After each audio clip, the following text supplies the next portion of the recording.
उत्तर मुगल कालीन शासक। प्रश्न है, निम्नलिखित में से किसे मुगल बादशाह द्वारा बुरहान उल मुल्क की उपाधि प्रदान की गई थी? ऑप्शन है आदत खां, नादिर शाह, अहमद शाह अब्दाली, सरफराज जंग। तो सही ऑप्शन है आदत खान। व्याख्या, आदत अली खान को मुगल सम्राट मोहम्मद शाह ने बुरहान उल मुल्क की उपाधि दी थी। सन 1722 में मोहम्मद शाह ने उन्हें अवध का गवर्नर नियुक्त किया। आदत अली खान ने अवध में स्वतंत्र राज्य की स्थापना करके फैजाबाद को अपना राज्य की राजधानी बनाया। यह अवध के पहले नवाब थे। दूसरा प्रश्न है, अंतिम मुगल शासक कौन था? अंतिम मुगल शासक कौन था? ऑप्शन है शाह आलम, बहादुर शाह, आलमगीर, शाह नवाज। सही ऑप्शन है बहादुर शाह। सही ऑप्शन है बहादुर शाह। व्याख्या, मुगल साम्राज्य का सबसे अंतिम शासक। प्रश्न में जब आगे मुगल साम्राज्य का सबसे अंतिम शासक तो ऑप्शन होगा सही बहादुर शाह जफर द्वितीय। बहादुर शाह जफर द्वितीय। बहादुर शाह जफर के शासन काल में प्रसिद्ध 1857 की क्रांति हुई थी। 1857 के विद्रोह का उन्होंने नेतृत्व किया था। अंग्रेजों ने इन्हें गिरफ्तार करके रंगून भेज दिया, जहां उनकी मृत्यु हो गई। मुगल बादशाहों के नाम लंपट मूर्ख, जहांगीर शाह, घृणित कायर, फर्रुख सियर, रंगीला बादशाह, मोहम्मद शाह, शाहे बेखबर, बहादुर शाह प्रथम को कहा जाता है।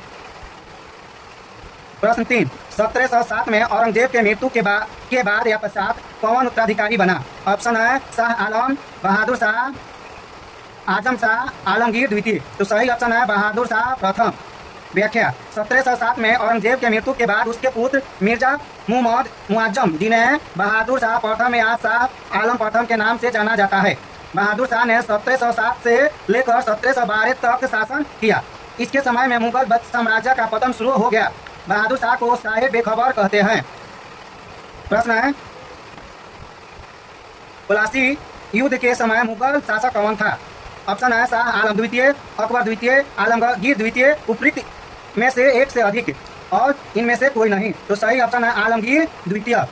व्याख्या, प्लासी के युद्ध के समय मुगल सम्राट आलमगीर द्वितीय था। वह 3 जून 1754 से 29 नवंबर 1759 तक भारत के मुगल सम्राट रहे। प्लासी का युद्ध 1757 को अंग्रेज व सिराज उद दौला के मध्य लड़ा गया था। इस युद्ध में अंग्रेज विजयी हुए। प्रश्न है,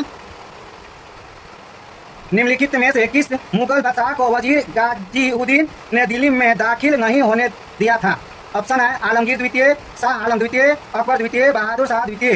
तो सही ऑप्शन है शाह आलम द्वितीय। व्याख्या, शाह आलम द्वितीय 1759 से 1806, जिसे अली गौहर भी कहा जाता है, जो गद्दी शाहजहां द्वितीय को हटाकर मिले।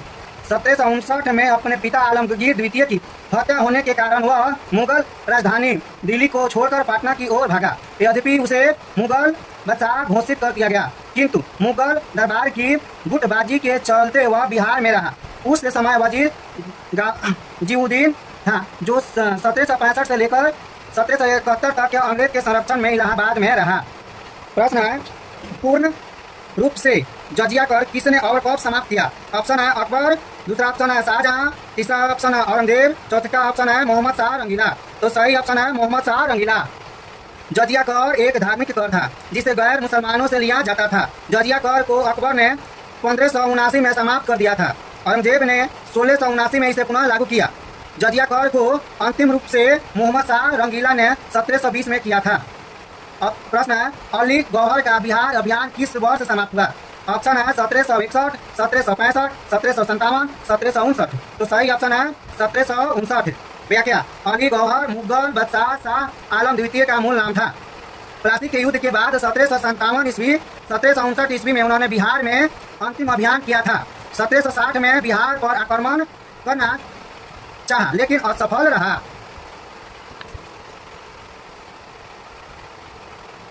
प्रश्न है, अलीवर्दी खां को किस वर्ष बिहार का डिप्टी गवर्नर नियुक्त किया गया था? ऑप्शन है 1729, 1734, 1746, 1733। तो सही ऑप्शन है 1733।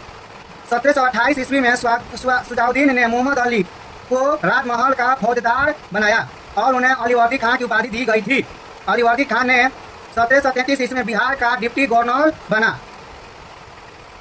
प्रश्न है, बक्सर के युद्ध के समय दिल्ली पर किसका शासन था? ऑप्शन है फारूक सियर, बहादुर शाह जफर, मीर जाफर, शाह आलम। सही ऑप्शन है शाह आलम। व्याख्या, बक्सर का युद्ध 22 अक्टूबर 1764 को हुआ था।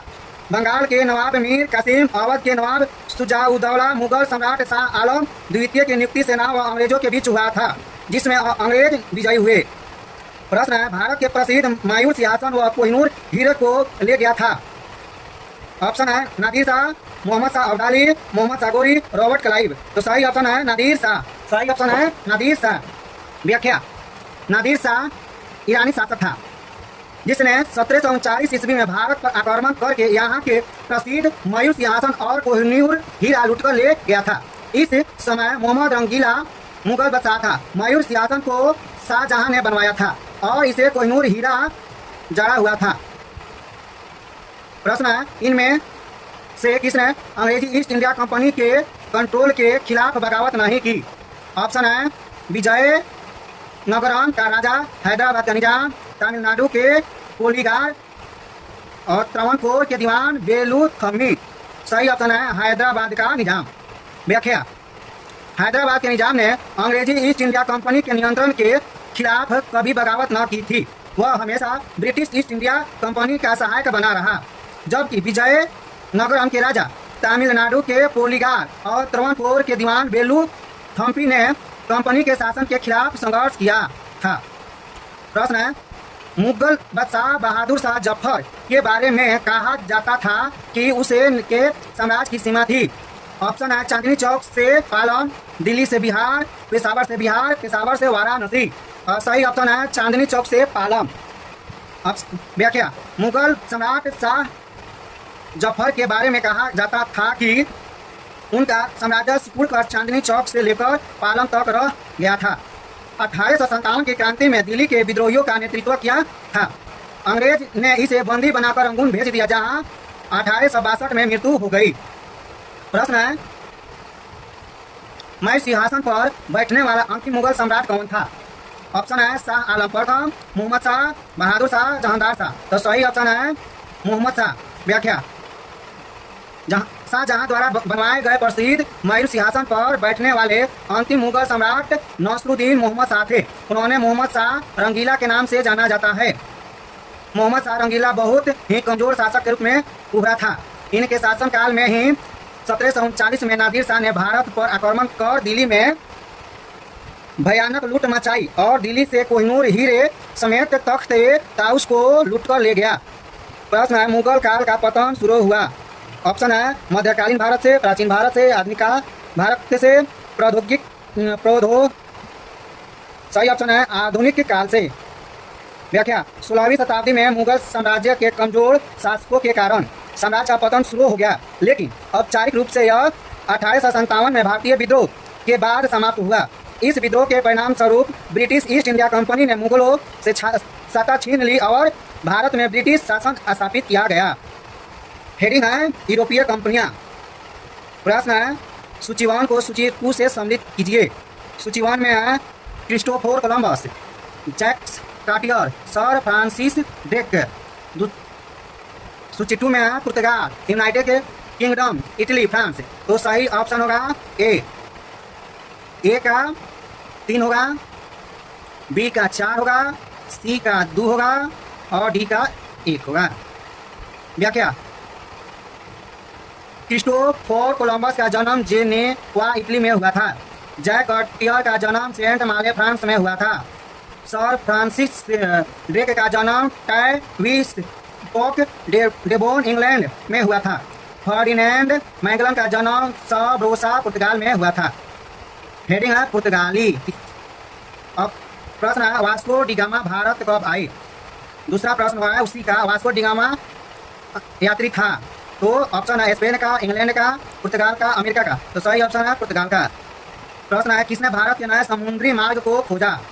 ऑप्शन है Columbus, Vasco da Gama, Amerigo Vespucci, Magellan. तो सही ऑप्शन है वास्को डी गामा।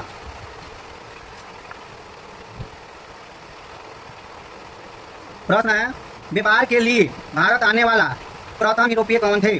ऑप्शन है फ्रांसीसी, पुर्तगाली, डच, अंग्रेज। तो सही ऑप्शन है पुर्तगाली। व्याख्या, वास्को डी गामा एक पुर्तगाली नाविक की खोज करता था। वास्को डी गामा ने यूरोप से भारत तक एक नया समुद्री मार्ग खोजा था। वास्को डी गामा 1497 ईस्वी में पुर्तगाल से अपनी यात्रा शुरू की और 1498 ईस्वी में अफ्रीका के केप ऑफ गुड होप के रास्ते भारत के कालीकट तक पहुंचा था। प्रश्न है, भारत का व्यापारिक संबंध सबसे पहले किस यूरोपीय देश से स्थापित हुए? ऑप्शन है पुर्तगाल से, इंग्लैंड से, स्विट्जरलैंड से, फ्रांस से। तो सही ऑप्शन है पुर्तगाल से। दूसरा प्रश्न है, 15वीं शताब्दी में कौन से व्यापारी सबसे पहले हिंद चीन पहुंचे? ऑप्शन है पुर्तगाली, जर्मन, ब्रिटिश, फ्रेंच। सही ऑप्शन है पुर्तगाली। व्याख्या, पुर्तगाल भारत के साथ व्यापार स्थापित करने वाला प्रथम देश था। पुर्तगाली व्यापारी वास्को डी गामा 1498 ईस्वी में भारत के कालीकट बंदरगाह पर पहुंचकर पुर्तगाली व्यापार की शुरुआत की। 1500 ईस्वी में पुर्तगालियों ने कोची के पास अपनी कोठी बनाई। शासक सामूरी, जिसको जमोरिन कहते हैं, ने कोठी की सुरक्षा का भी इंतजाम करवा लिया, क्योंकि और अब व्यापारी इसके खिलाफ थे। इसके बाद कालीकट कनौर में पुर्तगालियों ने कोठियां बनाई। प्रश्न है, पुर्तगालियों ने गोवा पर अधिकार कब किया? ऑप्शन है 1500 में, 1510 में, 1508 में, 1512 में। दूसरा प्रश्न है, निम्नलिखित में से भारत में पुर्तगाली शक्ति स्थापित करने का श्रेय किसको दिया जाता है? ऑप्शन है जमोरिन को, अल्मीरा को, अल्फांसो डी अल्बुकर्क को, इनमें से कोई नहीं। सही ऑप्शन है अल्फांसो डी अल्बुकर्क। व्याख्या, अल्फांसो डी अल्बुकर्क ने 1508 ईस्वी में भारत स्वैडून कमांडर के रूप में आया। 1509 ईस्वी में अल्मीरा के स्थान पर गवर्नर बना और 1510 ईस्वी में उसने बीजापुर के सुल्तान से गोवा पर कब्जा कर लिया। अल्फांसो डी अल्बुकर्क को भारत में पुर्तगाली शक्ति का वास्तविक संस्थापक माना जाता है। Thank you.